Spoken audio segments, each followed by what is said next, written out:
හමුදා කපිතාන් වසන්ත රත්නායකට පැවරෙන්නේ LTTE සාමාජිකාවක වන කමලාදේවීව උතුරේ සිට කොළඹට රැගෙනීමේ රහසිගත මෙහෙයුමයි.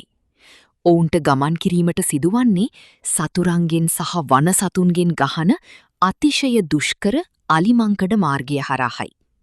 මුලින්ම එකිනෙකා කෙරෙහි දැඩි වෛරයකින් සහ සැකයකින් පසුවන මේ දෙදෙනාට ගමනේදී මුහුණ දෙන මරණීය අභියෝග හමුවේ ජීවිතය බේරාගන්නීමට එකිනෙකාට උදව් කරගන්නීමට සිදුවේ.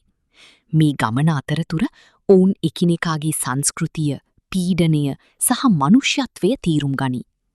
අවසානයේදී සන්නද්ධ අරගලයක හමු වූ සතුරන් දෙදෙනෙකු වෙනුවට එකිනෙකාට ආදරය කරන සහ ගරු කරන මිනිසුන් දෙදෙනෙකු බවට ඔවුන් පත්වේ. යුද්ධය මැද මානුෂීයත්වය ජයගන්නා ආකාරය පෙන්වන මෙය අනිවාර්යයෙන්ම නැරඹිය යුතුම චිත්‍රපටයකි.